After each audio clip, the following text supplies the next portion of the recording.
Shalom, haleluya, kita bersyukur Tuhan baik dalam kehidupan kita. Tuhan tidak pernah melupakan kita, dan Tuhan juga rindu sebagai anak-anak Tuhan. Kita adalah anak-anak Tuhan yang sungguh-sungguh mencintai akan isi hati Tuhan, senang dengan mendengarkan kebenaran firman Tuhan. Dan buat apakah semua itu? Ketika engkau belajar firman Tuhan, mendengarkan renungan firman Tuhan, untuk apakah semuanya itu? Apakah hanya sekadar mengisi waktu luang saja? Atau mungkin ingin penasaran kepada beberapa hal dan ingin memuaskan keingintahuan kita? Tetapi pada saat ini kita harus selalu mengingat bahwa setiap perkataan firman Tuhan yang Tuhan sampaikan kepada kita, yang Tuhan harapkan adalah kita menjadi penurut-penurut Tuhan, supaya berkat Tuhan itu tercurah dalam kehidupan kita. Puji Tuhan, haleluya. Kembali Anda mengikuti renungan malam dekat Tuhan yang akan memberkati Anda pada hari ini. Dan tema renungan pada saat ini adalah penurut Tuhan. Kita akan belajar tentang rahasia sebagai penurut Tuhan ini. Sebelum kita merenungkan firman Tuhan, mari kita satukan hati dan kita berdoa. Bapa Surgawi, pada saat ini kami rindu diberkati dengan kebenaran firman-Mu.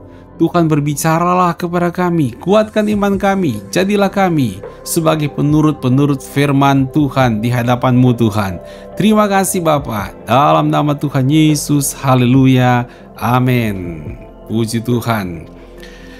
Sahabat Jepro yang dikasihi oleh Tuhan Yesus Kristus, renungan firman Tuhan terambil di 1 Tesalonika pasal 1 ayat yang ke-6. 1 Tesalonika 1 ayat yang ke-6. Dan kamu telah menjadi penurut kami dan penurut Tuhan. Dalam penindasan yang berat, kamu telah menerima firman itu dengan sukacita yang dikerjakan oleh Roh Kudus. Saudaraku dalam kasih Tuhan Yesus Kristus, Alkitab mencatat bahwa jemaat di Tesalonika telah menjadi penurutnya Tuhan. Mengikuti apa yang diinginkan oleh Tuhan. Saudara, kalau ada seorang guru punya murid yang penurut, wah itu melegakan sekali. Maka guru akan sangat bersukacita, akan senang dia untuk mengajar. Dan murid yang baik ketika jadi murid yang penurut, maka dia bisa meresap setiap pelajaran yang bermanfaat yang disampaikan oleh gurunya. Dan apa yang dilakukan oleh gurunya tidak akan sia-sia dalam proses pembelajaran. Saya juga percaya saudaraku, ketika engkau menjadi penurutnya Tuhan, maka itu menyenangkan hati Tuhan, menyukakan hati Tuhan. Ketika kita menjadi penurutnya Tuhan, tidak ada kerugian di dalam diri kita. Tapi sebaliknya, apa yang menjadi kerinduan Tuhan, kehendak Tuhan, keinginan Tuhan untuk hidupmu dapat engkau cerna, dapat engkau serap, dapat engkau mengerti, karena engkau menjadi penurut-penurutnya Tuhan.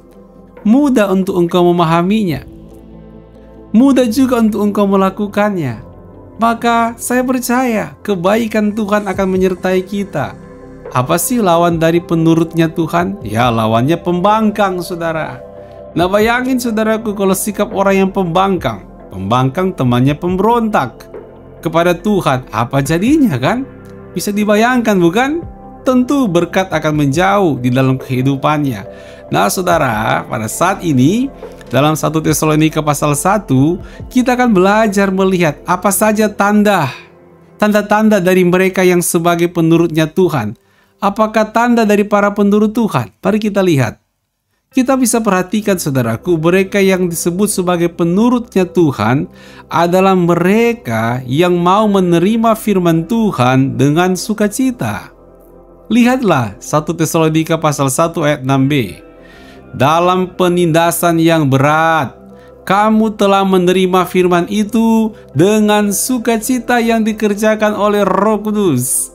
Meskipun diancam, meskipun ditindas, meskipun ditekan, tetapi jemaat di Tesalonika mereka tetap saja tuh menerima firman Tuhan dengan sukacita. Ini yang menunjukkan bahwa mereka sungguh-sungguh menjadi penurut-penurutnya Tuhan.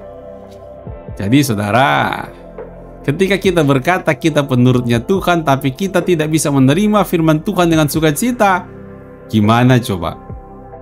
Apalagi kita punya banyak alasan, wah saya lagi menderita, lagi susah, lagi kesel, lagi nggak enak hati, lagi gagal, lagi putus asa, lagi nggak bagus bisnis saya. Maka ya firman Tuhan biarin deh, saya malas perhatiinnya. Nah ini nggak akan jadi penurutnya Tuhan. Tapi belajarlah dari jemaat yang ada di Tesalonika. Dalam keadaan susah sekalipun, mereka tetap menerima firman Tuhan dengan sukacita yang dikerjakan oleh Roh Kudus. Saya percaya kita juga yang ada pada saat ini, kita rindu, kita mau menjadi penurut Tuhan. Firman Tuhan berbicara kepada kita, tidak berdasarkan kondisi tertentu baru kita akan melakukannya, tapi kita akan berkata, yes Tuhan, dengan pekerjaan Roh Kudus, firman-Mu yang kami dengar, kami akan terima dengan sukacita, karena kami ingin menjadi penurut-penurutnya Tuhan, dan orang yang menuruti akan keinginan Tuhan, so pasti menjadi pribadi yang diberkati oleh Tuhan. Haleluya. Apalagi tanda dari para penurut Tuhan? Mereka yang jadi penurut Tuhan adalah mereka yang menjadi teladan rohani. Jadi teladan rohani, saudaraku.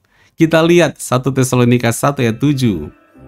Sehingga kamu telah menjadi teladan untuk semua orang yang percaya di wilayah Makedonia dan Akaya. Wow, jadi teladan rohani. Tanda Anda penurut Tuhan, Anda menjadi teladan rohani, bukan menjadi batu sandungan rohani kepada orang lain. Tentunya tidak demikian, bukan? Ayo, praktek firman Tuhan. Jadi teladan iman. Ketika engkau jadi teladan iman, jadi teladan rohani, itu salah satu tanda Anda sungguh-sungguh menjadi penurut-penurutnya Tuhan. Dan juga saudaraku, ketika kita menjadi saksi Kristus, itu sebagai tanda engkau sungguh-sungguh jadi penurutnya Tuhan. Coba lihat 1 Tesalonika pasal 1 ayat yang ke-8. Karena dari antara kamu firman Tuhan bergema, bukan hanya di Makedonia dan Akaya saja, tetapi di semua tempat telah tersiar kabar tentang imanmu kepada Allah, sehingga kami tidak usah mengatakan apa-apa tentang hal itu. Wow, penurut Tuhan berarti Anda mau menjadi saksi Kristus. Di lingkungan Anda, bahkan imanmu bergema, membawa pengaruh yang positif kepada banyak orang di berbagai tempat non jauh di sana pun. Kabar imanmu menjadi berkat bagi mereka. Haleluya, puji Tuhan. Marilah kita menjadi penurutnya Tuhan. Karena jadi penurutnya Tuhan pasti akan menjadi orang yang diberkati oleh Tuhan. Jangan jadi pembangkang-pembangkang, karena itu jauh dari berkat Tuhan. Mari kita berdoa. Bapa Surgawi, kami mengucap syukur buat kebenaran firman Tuhan. Tuhan jamah hati kami, biarlah kami terus belajar menjadi penurut-penurutnya Tuhan. Dan tanda-tanda bahwa kami adalah penurutnya Tuhan betul-betul nyata dalam kehidupan kami. Karena ada sukacita menerima firman-Mu Tuhan. Karena kami belajar menjadi teladan rohani, teladan iman bagi orang-orang di sekitar kami. Dan kami rindu untuk menjadi saksi Kristus, menjadi berkat bagi banyak orang. Tuhan, terima kasih buat firman-Mu yang selalu mengingatkan dan menguatkan iman kami. Berkati juga Tuhan buat teman-teman kami yang lainnya. Biarlah mereka mengalami lawatan Tuhan dan kekuatan dari Tuhan. Dan di saat kami akan beristirahat saat ini, biarlah berkat perlindungan Tuhan ada atas kami. Terima kasih Bapa, dalam nama Tuhan Yesus Kristus. Haleluya. Amin. Puji Tuhan, terima kasih karena Anda telah mengikuti renungan malam dekat Tuhan. Ayo, jadi berkat, menikmati berkat Tuhan, dan terus jadi berkat bagi orang lain. Tuhan Yesus memberkati, selamat beristirahat, sampai kita bertemu kembali besok malam. Shalom.